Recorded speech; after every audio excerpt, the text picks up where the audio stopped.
Yo! Welcome to another episode of Gaming with your boy, Mr. C. And guys, today we are going to jump on a plane, go over to Tokyo, and tap into our inner dragon as we join the Yakuza. The Yakuza? Yakuza? Gaming with Mr. C. So guys, Yakuza Like a Dragon came out 6 months ago. However, Yakuza Judgment is getting ready to come out. 6 just came out on the Xbox. Like a Dragon just came out on PS5. So I figured what better time to actually review the game than now. But this game is a very complex game. So I'm going to actually take my time with it. So if you guys just want my final thoughts, just fast forward to the last 90 seconds. If you're feeling frisky, do the last 60 seconds. Alright guys, Yakuza Like a Dragon. So there is something I wanted to state. You guys are probably well aware of Yakuza 0, 1, 2, 3, Kiwami 2, Judgment, Like a Dragon. Whoa, where do I even begin? But this game, Like a Dragon, is different from the others in the series in two main ways. The first off is it introduces a new protagonist, my boy Ichiban over here. And number two, it's actually an RPG, like a turn-based RPG at its core. So it does separate itself from the rest of the series, so don't feel worried that you have to play the rest. It has its own standalone story.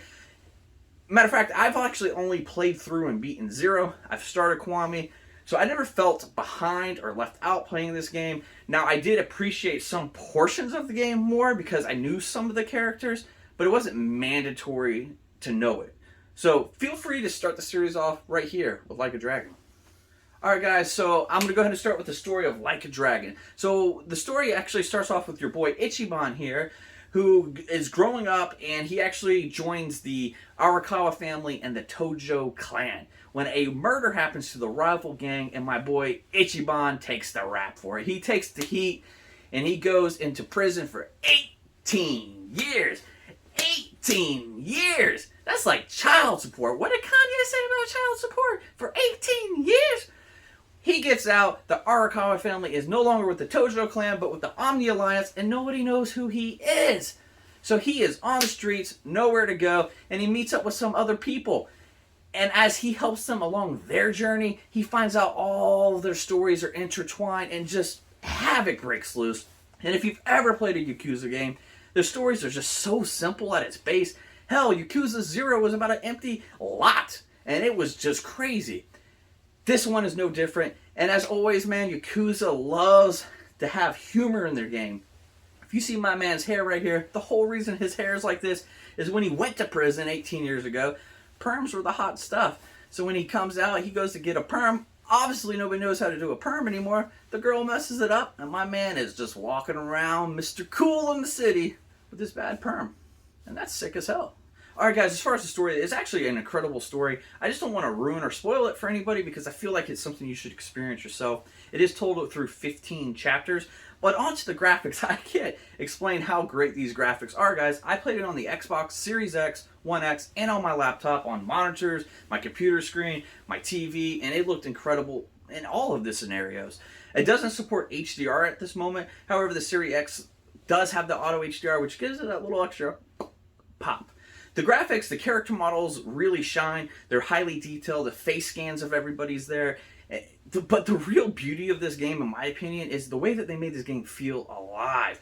You go into the local corner store, there's different cigarettes in the background. You got products on the shelves, individualized with price tags, people shopping. There's advertisements on the wall. It's just, and then the sound just it completely immerses you in it because you can hear the local arcade, you can hear the hobo asking for money, you can just hear everything else is going on in this game. It's just really incredible the amount of detail that they put into just making this world feel alive.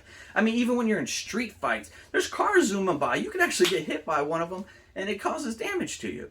And then as far as the voice acting goes, the voice acting was just phenomenal. The way that they were able to kind of convey those emotions throughout the story, because again, this story has highs and lows, betrayals, and the actors did a great job. If I had to nitpick and find something wrong with it, the audio doesn't match the actual movement of the lips, the lip syncing. But again, this was made for Japan, so it's not the same dialect. So I can't really fault them for that. And then the sound, as far as the background music, can get a little obnoxious at times. But again, I am just nitpicking at this point. The graphics, sound, come on, man. I felt like I was a part of the Yakuza. So guys, what are you actually going to be doing in this game? As the story unfolds, you have this world to go explore. And along your journey, you have these points on the map that you can actually go to complete the actual story missions. You can take taxis to get there, or you can actually walk. Along your walking, you will get into fights. They are not random encounters. You can actually see the opponents down the street, around the corner. So you can actually duck into an alleyway to try to dodge them. I wouldn't recommend it because at the end of the day, it is an RPG and you do need those experience points.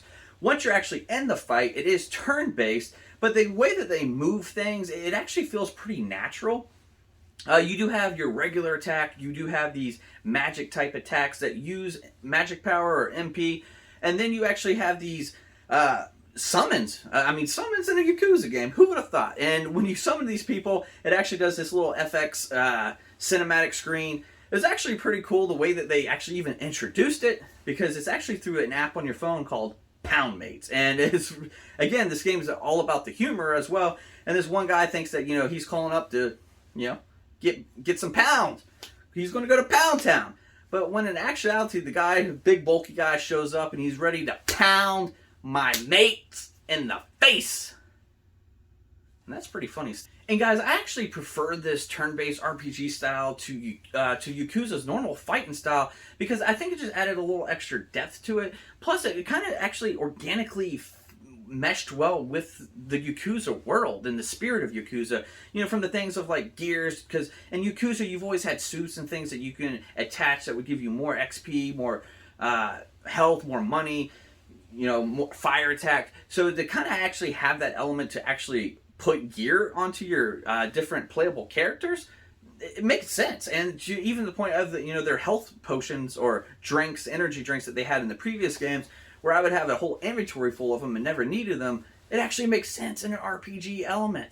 So kudos for them for even attempting this and for making it such a great system. And Yakuza just doesn't end there. Because you just got out of jail, you're homeless, you need a job. So they actually have it to where you can go to this job fair or this job employment center, and you can actually pick new jobs, which are your classes. The more you use that class, the more XP you get for that class, which means the better moves that you get for that class, more XP and those type of things. So again, it was just a genius and intuitive way of introducing the classes within this game.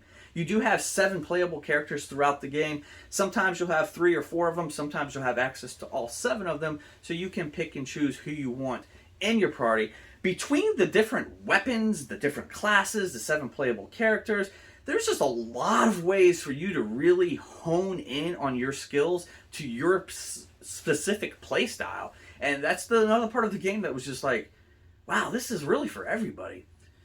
They also even actually have a couple hours into the game where you can do an auto fight where you don't have to do it. It does it for you. So there's even that option. Again, I don't recommend it because then you're just kind of sitting there. But, if you're not into it, you ain't into it. Guys, and that's when you think that you had it all. But like the graphics, Yakuza have paid so much attention to the details. There's all this side stuff to do in this world, again, that just feels alive. You can do golfing, you can do baseball bats, you can do hobo can collecting, you can go to a vocational school to help with your job traits and level yourself up even further. You have these items where you can go around collecting cats, and again, you can hear them as you're just walking down the street. They have a scientist who wants to collect data on your fights, and it unlocks more things. There's just so many things that you could do. You run a confection shop to an international delight. Where does all the side stuff end? And that's the thing. I spent hours just doing the go-karting in the city. And there's all these mini games and side stories that would rival an indie game. And they're done so well. And these are things that help you along your journey, have you unlocking things. For instance, at the batting cage, you get points that you can turn around and buy stuff, new armor. You can buy a XP doubler. But it doesn't hinder you if you don't do it. But why wouldn't you? Because it's just so fun. So guys, let's talk about the elephant in the room. RPGs, they can be known for grinding, right? Just hours and hours and hours and hours and hours and hours of grinding. especially for no reason when you get to the end boss. So I feel like I need to touch on it. So in this game, I did not skip a street fight through the first 12 chapters. Once I got to the 12th chapter, I equipped an emblem that allowed me to skip the fights, but also in the 12th chapter, you actually have this warehouse of 30 levels, which autosaves or gives you a checkpoint at after every 5. The whole purpose of this is for you to go in there and you can do these fights, and when you do the fights, you actually unlock items that will help you on your quest, as well as if you do a specific challenge within that fight, you get even better equipment, and you also are earning XP at the same time. Now, I did stop and do this because I just naturally thought it was fun. But after that chapter, again, I went through the rest of the game and I never had to stop to specifically grind. When I got to the final boss, I was at about between level 60 and 70 between my 7 characters. And I died once. I went back and just went with a different strategy and I was able to beat him. So I think if you're not meticulous, like you don't have to do everything in this game, but if you have a conscious effort throughout the game not to skip the battles, I don't think you're going to have to stop and grind. It's not like the old school Final Fantasies and Kingdom Hearts where you get to the last level and it's just like, crap, now I got to go grind for 70 hours. Nah, you don't have to do that, which I did appreciate. Alright guys, so for my final thoughts, I do think that they did an incredible job of creating this living, breathing world that felt real. The fighting system, the upgrade system was perfect for the Yakuza franchise. I think that they did a phenomenal job with that. Whether it started off as a joke or not, I ain't laughing. Because it is actually really awesome. I hope they continue with that style through the Ichiban's storyline. Again, guys, I cannot explain to you how much I enjoyed my 60 hours with this game. I had very little faults with it. If I would have played this game last year, it would be holding this trophy right now. That's how serious I am. And for those reasons, I would have to give this game the coveted Whitebeard perfect 10 out of 10. Have I gone mad?